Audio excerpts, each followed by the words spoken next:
Buenos días, mi nombre es Angélica Álvarez Campos y el día de hoy vengo a hablarles sobre el sistema policial del país, más específicamente sobre su origen y evolución, tomando en cuenta algunos datos claves para compartirles.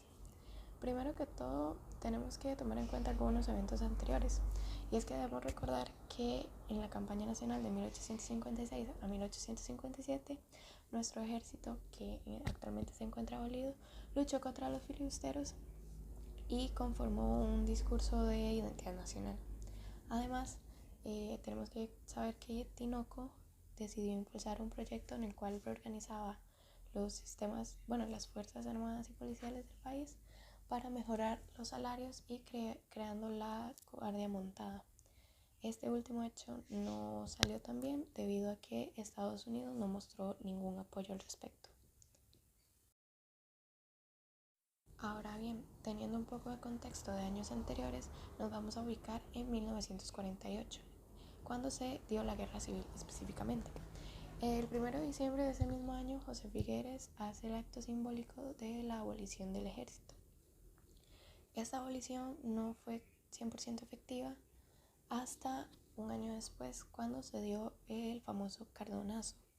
Este fue un golpe de estado por parte de Edgar Cardona, quien fue ministro de Seguridad Pública en abril del 1949, pues este estaba disconforme con respecto a unos nombramientos que se habían dado dentro de las fuerzas del orden.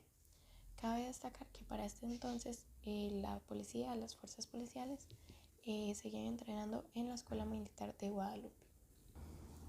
Con esto que les acabo de decir, se decide que la vigilancia pase a manos de la Guardia Civil y se dividen las funciones entre el Ministerio de Seguridad Pública y el de Gobernación y Policía. Esto vuelve a cambiar nuevamente para 1994, ya que se crea la Ley General del Policía, la cual llega a estructurar los cuerpos policiales y de alguna manera para que se encuentren mejor. Y estos cuerpos policiales reciben, son profesionalizados por medio de la Escuela Nacional de Policía, que fue creada en 1964. O sea, de 1964 a 1994, en esos 30 años, se empezaron a profesionalizar las fuerzas policiales del país. Volviendo al pasado, específicamente a 1958, se crea la Fuerza Aérea. 2 años después se sustituye lo que era el resguardo fiscal con la Guardia de Asistencia Rural y en 1972 se crea la Fuerza de Narcóticos. Posterior a eso, en 1980 se crea la Dirección de Vigilancia Marítima. Estos son ejemplos de algunos cuerpos policiales que funcionaron en aquel entonces y algunos de ellos siguen funcionando hoy en día y cumpliendo con su deber. Como dato curioso también, en aquel entonces Estados Unidos le vendió al país 4 aviones con el valor de $1 cada uno para que en caso de que Costa Rica recibiera ataques aéreos pudiera ya sea defenderse o atacar. Además, entre 1950 y 1960, las comunidades eran vigiladas por policías cuyo pensamiento político era causa de problemas, pero también de oportunidades al mismo tiempo. Les explico lo siguiente. En esos momentos habían casos de que, por ejemplo, al policía era denunciado, ya sea para que lo destituyeran o fuera castigado, debido a que no compartía la ideología que tenía quien lo estaba denunciando. A veces eran grupos de ciudadanos, a veces era solo uno. Un ejemplo de esto es el caso de Sirri de Naranjo en 1953. Pues en esta comunidad denunciaron a quien era el oficial a cargo por tener una filiación antibulatista. A la vez, toda esta situación de tener a la política presente, algunos derechos de los ciudadanos eran reivindicados a partir de la relación que los mismos tuvieran con las autoridades. Pues esta última daba como en cierta parte mayor relevancia a los ciudadanos o a las situaciones de los ciudadanos que compartían la misma ideología. Esto actualmente se podría ver como una corrupción, abuso de poder en cierta parte, puesto que los policías le daban como mayor atención a quienes compartían sus ideologías y no a quienes tenían una ideología diferente. Sin embargo, eso era acatado por los jefes de estos policías y ya ellos veían qué hacían con respecto al caso, si lo destituían, movían a ese policía a otro, le daban ciertos cargos, etcétera. De mano con lo anterior, los policías recibían bajos salarios y estos mismos ni siquiera tenían como uniformes para portar cuando se encargaban de sus responsabilidades. El ministro Joaquín Vargas Llene justificaba la pertinencia de crear una ley orgánica para el Ministerio de Gobernación y Policía en 1961, porque era necesario que esa ley contemplara las carencias reales que tenían los oficiales de policía en su diario quehacer y les permitiera así como recibir una remuneración más justa que vaya acorde a lo que estaban haciendo por la comunidad, además de una mejor preparación para estar preparados ante cualquier evento. Además de eso, en aquel entonces los oficiales tendían a usar la fuerza para obtener confesiones, ya sea por medio de golpes o tortura.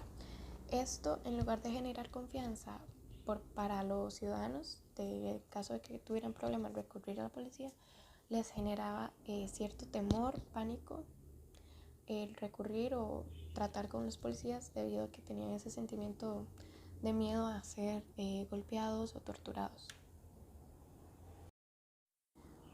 Para los años 1970 y 1980, en ese trance de 10 años, en Costa Rica las preocupaciones que más sobresalían eran lo que era el tráfico de drogas y el conflicto armado con Nicaragua.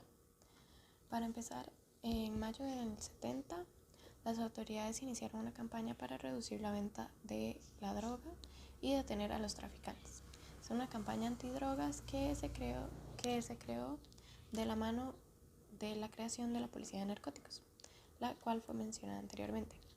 Posterior a esto, para finales de la década del 70, todo lo relacionado a la seguridad del país estaba centrado en Nicaragua, ya que la Guardia Nacional de Somoza atacó a 1 kilómetro de la frontera, haciendo que la vigilancia existente en aeropuertos y zonas fronterizas incrementaran y estuvieran más alertas.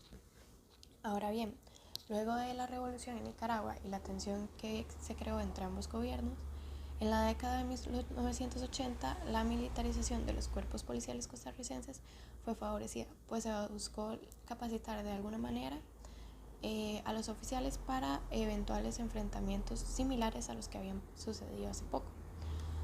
Una de las instituciones establecidas en aquel entonces fue la Escuela de Entrenamiento El Murciélago. Esta fue ubicada en Guanacaste y tenía como objetivo dar mayor capacitación a la fuerza pública y formación militar al Ministerio de Seguridad.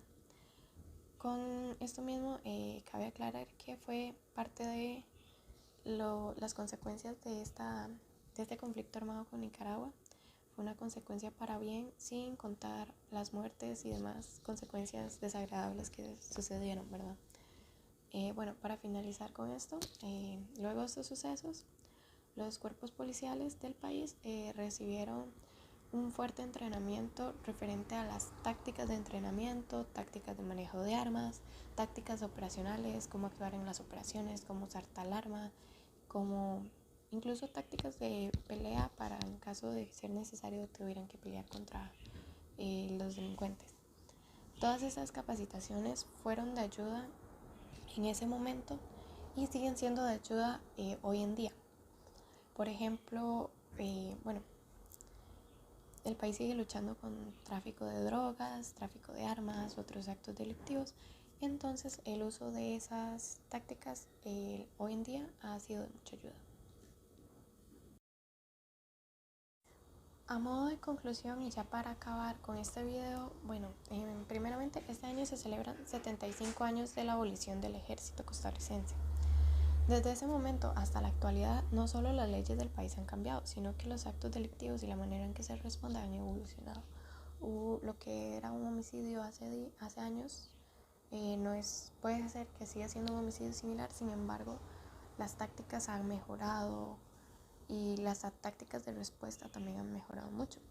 Por ejemplo, tal vez ya no contemos con un ejército como el de años anteriores a 1948, pero tenemos cuerpos policiales como lo son la fuerza pública, la policía municipal que hay en cada comunidad, el organismo de investigación judicial, el Ministerio de Seguridad Pública que ha trascendido a lo largo de los años, los grupos de apoyo operacional, la GAO, y las ya mencionadas fuerzas como contra narcóticos que aún existen. Y bueno, también en otros lugares las guardas costeras, etc.